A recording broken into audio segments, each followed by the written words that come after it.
Oh, it's Monday, the day after Sunday. Sunday was the day we went to church. Monday is the day we are the church. It's Monday, the day after Sunday. I'm sure many of you in the last few days have complained about the weather. The snow coming down, the cold weather. We went from summer to winter in a week. And it's always interesting that we love to complain, I think sometimes to look at the negative aspects of life. You know, I talked about on Sunday how, yes, we are under a curse from the Garden of Eden. Adam and Eve ate the fruit and they sinned against God, and therefore we live under this curse. But also I talked about that we also live under this promise that that curse would be eliminated, that Jesus came and defeated that curse. So we live in two kingdoms, the one of curse, the one of resurrection. And I think that it's really important for us to begin to think about how do we look at life from that perspective. Do we look at it from a curse perspective or a resurrection perspective?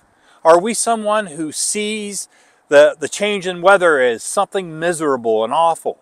Or do we see it as something beautiful? Do we see what's going on around the world and complain about it and grumble about it?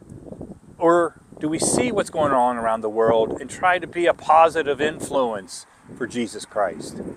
I think that's the huge shift of living in these two kingdoms of God, particularly a kingdom of God, and how we are called to live. That reminds me of a story of a friend of mine, or a friend of a friend. He got the diagnosis that he had a brain tumor. A pretty devastating diagnosis for any of us. And he just didn't know what to do with himself.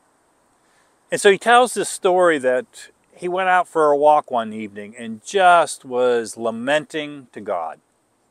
He was yelling, screaming, upset because God had, in a sense, put this curse on him, this tumor. And he was screaming, why? Why, God? Why have you done this?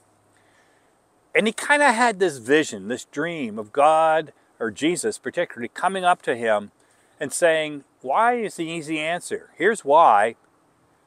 And Jesus explained why. And my friend said, after Jesus explained why, he realized that didn't help. That didn't make a difference. Jesus then looked at him and said, the question you need to ask is, what now? What are you going to do now? And that's the question that changed his life and changed his understanding about what life would be like. He ended up living almost 15 years after that diagnosis and had this amazing ministry during that time. That to me is the picture of us living under the promise of the resurrection. The promise that God, even though He brought thorns and thistles into the garden, also left the rose. And that's how we can live in that. Well, that brings me to one of my pastor's pet peeves. Pastor's pet peeves. Oftentimes I get people who get all really worked up about the end times. I had one lady one time during it was a blood moon, and it only happens very seldom. But some TV evangelist said that this was a sign of the end of the world, the end times. And she called me up, and she was all worked up, worried that this is the end of the world. You know, the blood moon is the world's coming, Jesus is coming back. Oh, she was all worked up about it. I said to her, why are you all worked up? If this is the end of the world and Jesus is coming back, that's good news. That means that the new Jerusalem, the new earth and heaven are coming. Why are you worried or upset by that? And she was like, well, because it's going to really be hard. Well, maybe, but it's good news. Pastor's pet peeves. The same thing is true, I think, for us.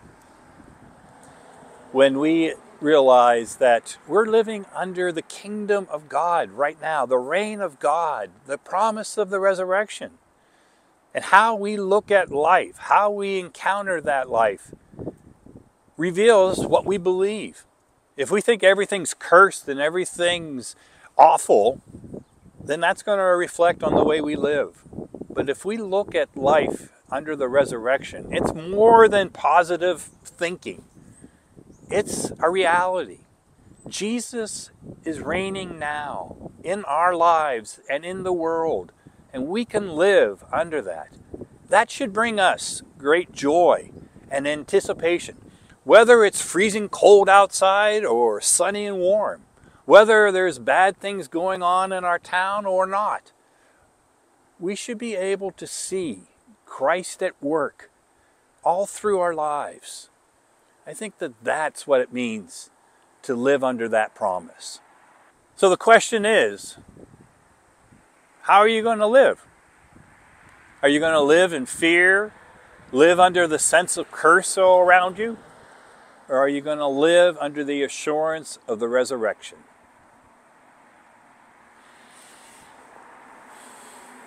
Oh, it's Monday, the day after Sunday. Sunday was the day we went to church. Monday is the day we are the church. It's Monday, the day after Sunday.